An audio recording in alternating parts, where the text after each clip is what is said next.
No, just go.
Cool. So, hello everyone. I'm Corey Laver. I'm a producer for Team MasterKey. And so now that you've had a little teaser of what's to come, I want to spend some time talking about what MasterKey is and sort of the journey we've been on as a team to get to this final presentation that we're so excited to really showcase for you guys. So to begin with, I'm going to go all the way back to December, where we had this discussion of, sorry about that. Okay, sorry. We had the discussion of what are we going to make. So when we formed this team, we thought about here's a couple ideas that are really going to be pivotal to what MasterKey is. So the first sort of flag we laid down was MasterKey is an FPS without a weapon. So what's that mean exactly? For us, we have played so many traditional FPSs where you're given a machine gun, you can just run through environments blasting enemies. And as much fun as that is, we want to try a different take, something where we can try to do something original, and we went with this idea of using a tool instead. So pictured here is our gun, the MasterKey. And so what this tool does is you connect objects with a tether. So what that does is transfers electricity, so you can use that to power up these rundown devices you find in the world. And you can also pull objects together with physics. So maybe you pull a box into a wall, or maybe an exploding barrel into an enemy. So a lot of different options of how we can use this core mechanic to add dynamic gameplay. So the second thing we really wanted to focus on was the idea that our game is going to tell a story between this main character and a sort of sidekick. So this is pretty much an origin story for this duo. So you're going to be playing as Jalen. Jalen is a loner. She's a space scavenger. So she's going to be just hopping through galaxies, looking for easy salvage to sell on the market, and that's how she makes her living. So Jalen stumbles upon this unmarked planet with a distress signal. So for her, that's easy bucks. Just somebody screwed up, and now she's going to get paid for it. Unfortunately, as she goes towards this planet, she crashes her ship. But she is very lucky in the fact that Ian is there to save her and pull her to safety. So Ian is short for Intelligent Autonomous Network. He was originally the AI that controlled this full mining installation where we crash our ship. And so he pulls Jalen to safety, and this is the character you're going to form this bond with as you play. And they're going to be conversing with each other throughout the game. So those are the voices you'll be hearing. And the third main point is we want it to be set in a beautiful and dangerous environment where we really focused on freedom of movement. So what this meant for us was we want this dynamic range where the player can traverse different verticalities, being able to double jump, and also move around the environment very quickly, so you can wall run as well. And all the while, there's going to be these dangers and this beautiful environment that you have to watch out for. You're in this dangerous area, and this world is not friendly to you. And so these were the main components to what makes up MasterKey. But for us, I feel like Capstone is definitely the majority making an awesome game. But for me, I feel really strongly that Capstone is also equal parts making awesome developers. So I want to highlight some of the points that my team really felt like we really nailed it and learned some great lessons. So the first one I'm going to talk about is scoping for a team of 19. So what can we realistically do in 8 months? And I'm glad Rick mentioned it, because what we realized is we're not making Halo 6. We're not making this full 3-act story with 3 massive environments, each with unique tile sets, NPCs, and enemies. But I can recall this first status update we had, And it was, oh man, we really love what you're doing, but you're going to have to scope down. You have way too much stuff, and there's no way you're going to accomplish that. So you're right, Rick. But pretty much we didn't listen. You might have thought, oh yeah, we'll just go and scope down as soon as we had that meeting. But we're cocky students, and we were that little light in our eye. We were going to tackle this. But the biggest lesson here for us wasn't that when we reduced scope, it wasn't just, oh, we're cutting features that we really, really needed. It was scoping is a way for us to really hone in on what's most important to the experience. So every time we cut something, it was because now we're going to focus on what's the most important thing. And that was an amazing lesson to learn. And we progressed through this experience with that knowledge. And it definitely showed as we neared the end and really honed in on what's key to this game. So the next step was not being afraid to change direction, which ties in pretty well with this changing of scope. So we had a great instance where this really shined for our team, and something when we had our post-mortem really stood out. And so I'm going to highlight this is our melee and ranged enemy from our vertical slice. So this was about 2 months into the project at this point. And so what he did was he had two states. One where he's a melee robot, he just walks up to you, and maybe he'll do a short lunge and swing his arm, traditional melee type activities. And then he'll have a ranged stance where he just stops moving and starts shooting at you. These work well in traditional FPSs. This is a very cookie cutter thing you're going to see in almost every FPS game. But for our game, where we really focus on dynamic movement, where we want this tool to feel like it has more purpose, it just didn't match up. And so we sat down and said, is this working? And we didn't feel like it was. And so we went back to the drawing board, changed direction, and iterated. And so we ended up with these two unique enemies. So in the middle, we have our crawler robot. What this guy is going to be able to do is move around on all the surfaces in our environment. He's going to have the same maneuverability that we do. So he can jump on walls. He's going to be jumping around the environment, constantly trying to crush our main character, Jalen. And if you're too close to where he lands, you're dead. So this guy is much more versatile, and he's not just going to slowly walk up towards you. He's going to be a real threat to you. And on the far right, we have our flyer enemy. So he's going to be able to match this verticality that you have. So it's a threat you need to constantly be watching out for from all angles. And he's also going to use these same sort of tools that you have in the environment against you. So you need to be very watchful about what's around you. What can I use, and is he going to use it first? And being very wary of that. And they also were nice because they made short work of our previous robot. And so we got some nice environment art out of it. And the last point I want to really highlight that I think our team just nailed was learning to rely on each other. So what did this mean exactly for us? Everyone brings different skill sets to the table, and this was huge. And so when you realize that it's totally okay to start asking for help and that you can trust in the team members to make great work, it's a hugely rewarding feeling. So we had a lot of projects that were 6-man teams, and it was very easy to just, go away for a week, come back with something in your hand, say, here you go, this is my part of the project. And on a 19-man team over 8 months, you just can't do that. We're in this industry, you're working on games with upwards of 100 people, and you need to have this skill. And so one of the examples I want to highlight is this. So this is our barrel spawner. And how this came about was it was literally just a designer walking up to an artist off hours just saying, hey, I have this cool idea. Do you think you're interested in helping me make this? And it was like, yeah. And then the next day, our team walked in. And it was like, hey, can you guys test this? Do you think this fits our game? Awesome. And there are so many examples of where you could see this change in the team, where they felt comfortable enough to just walk up to each other and say, I have a great idea. Let's just do this. And that was huge for the polish and just making our game feel as good as it feels. So before we hop into the game, I just really want to highlight how happy we are as a team and how proud we are of what we've been able to make. So as we progress towards the game, I really sincerely hope you do enjoy the work, and I'll let Joel take it away.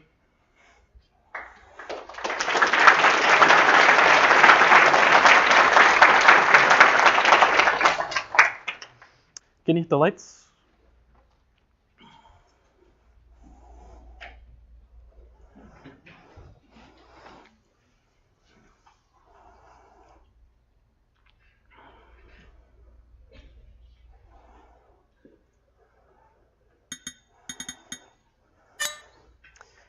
So this is our credits. We'll come back to this at the end of the presentation now.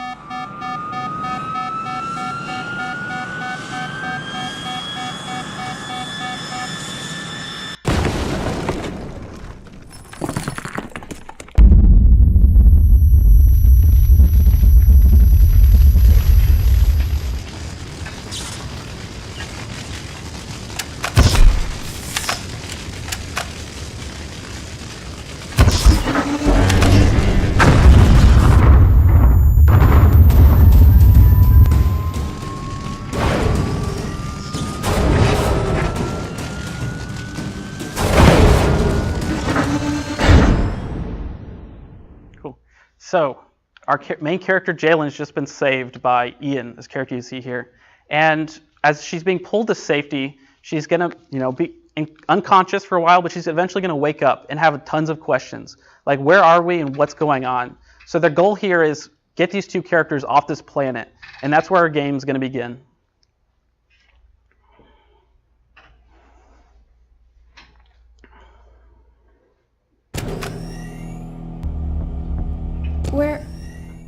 Where am I? Excellent. You're conscious. Assist me with this door. Its power reserves have been depleted. I can detect a battery nearby. What? Slow down. What am I doing here? We are in danger and must move quickly. Use your tether gun to assist me. Alright, fine. But you owe me some answers.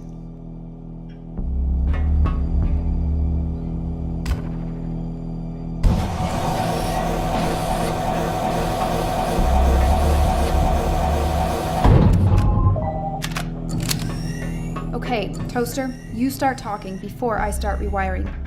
What is this place? This is Mining Facility 228G, which was abandoned 111 years, 3 months, Well, as fascinating as this conversation has been, I'm getting out of here. Improbable. Your ship has been critically damaged. You are trapped in this dying facility, just like me. What? Deep within this facility is a power source I can use to repair your ship. There is a chance for survival if we cooperate. Understand? I understand. But don't think this makes us friends. That will be sufficient.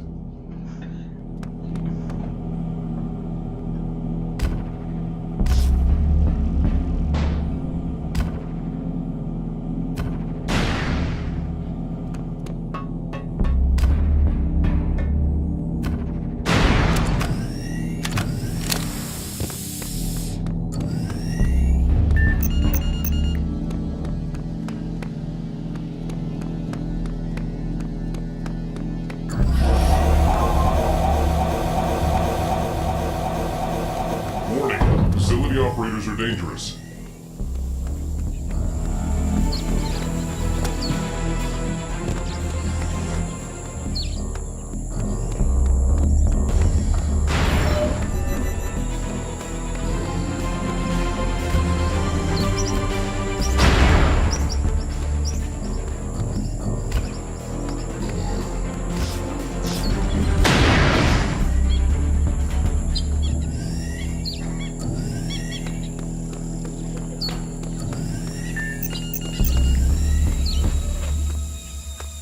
The gate has lost power. This could take a moment.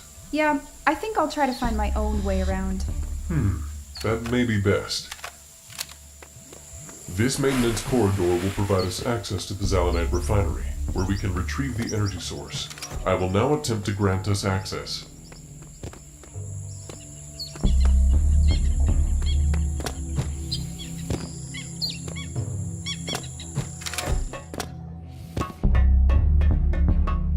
How's it coming along, Tin Man? I am unable to reroute power.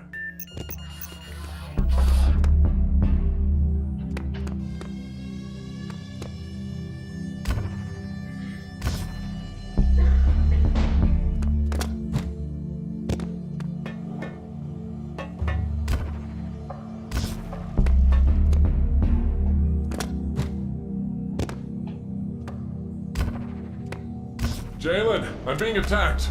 I require assistance. Find some cover. I need you in one piece to get off this rock.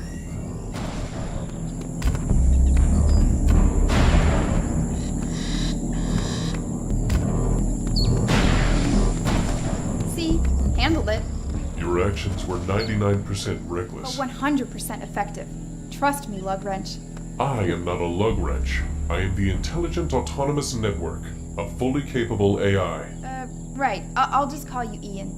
I am not Ian. I am the Intelligent Autonomous Network. Don't care. You can call me Jalen.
The Zelenite Refinery is just beyond this service hatch. After we get this crystal, we're out of here? Affirmative.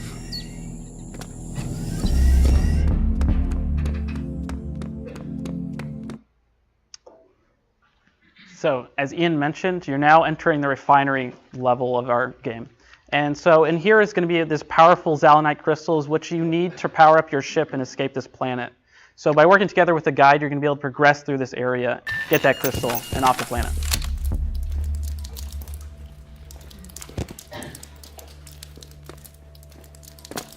Are you safe, Jalen? I'll survive. Take care. This sector has sustained maximum damage. You must proceed higher into the facility while I prime the crystal for extraction. It is a delicate process.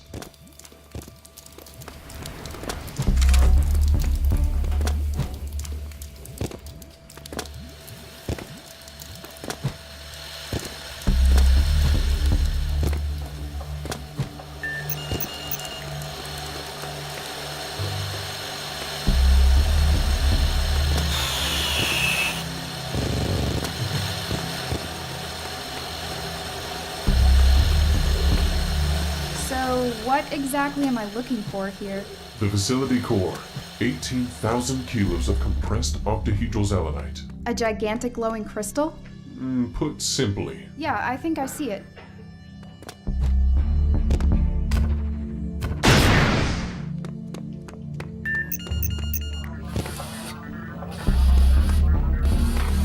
Warning.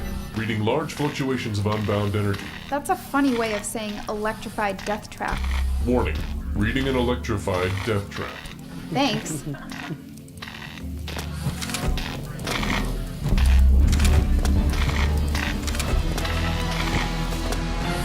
Anomaly detected. I would urge caution, but I know it would be disregarded. Aw, nice of you to notice.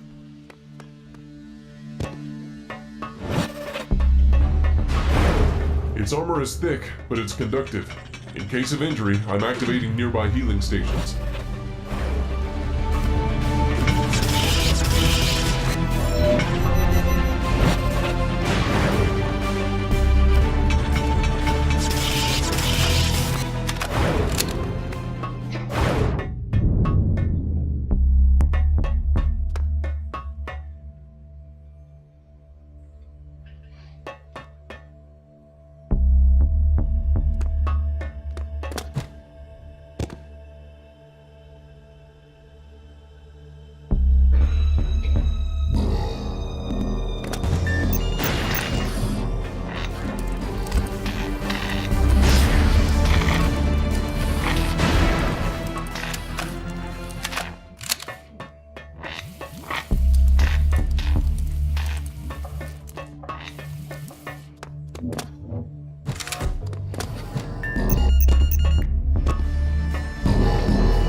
protocols have been altered. So what now?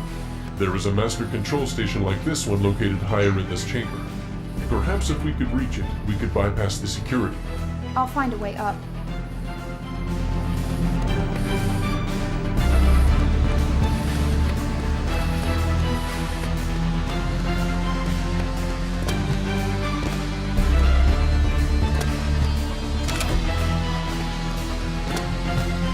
The operators have correctly identified us as a threat to the facility core. They are presently converging on this location. Wonderful. Maybe you could ask them nicely not to murder us. They no longer listen to me.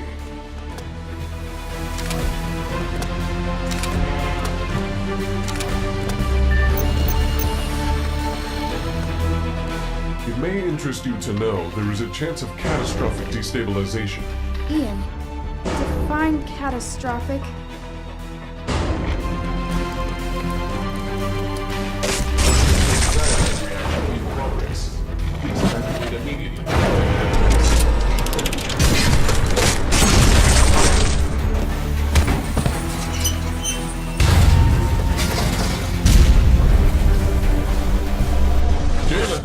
Jalen! We're surrounded! We must escape with the crystal! You might be right this time. Let's get out of here.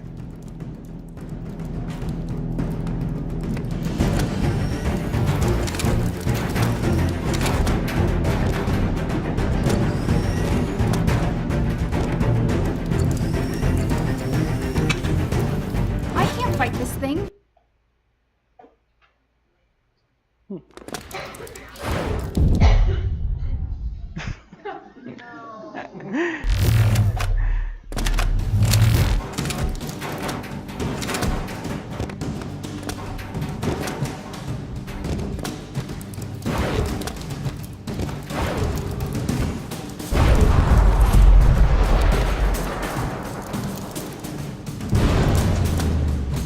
I'll extract a shard. Run!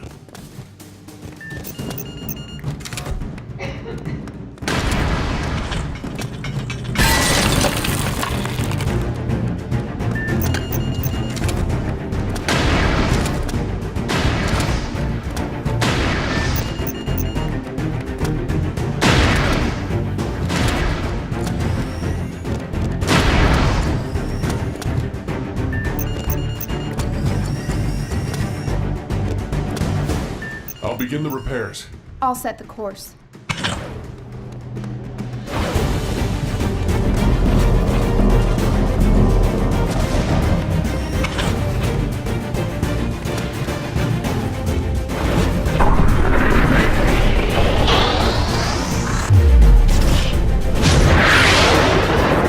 Real dangerous. The installation was all I knew.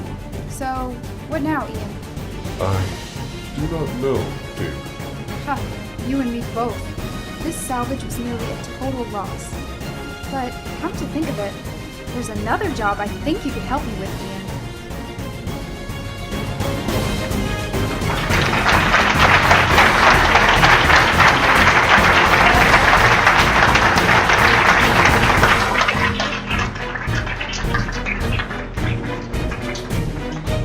So, to cap off this presentation, I just want to give out some thanks. First, I really want to thank the faculty for the constant feedback, which was extremely helpful through Capstone process, as well as our classmates for all the support throughout the semesters. It was tons of useful information, play tests, invaluable. And I want to pay special thanks to all the friends and family who really support our passion for making games. I know this isn't traditional, but it is very rewarding, and we really enjoy our work here. So just one last big thank you to everyone here today.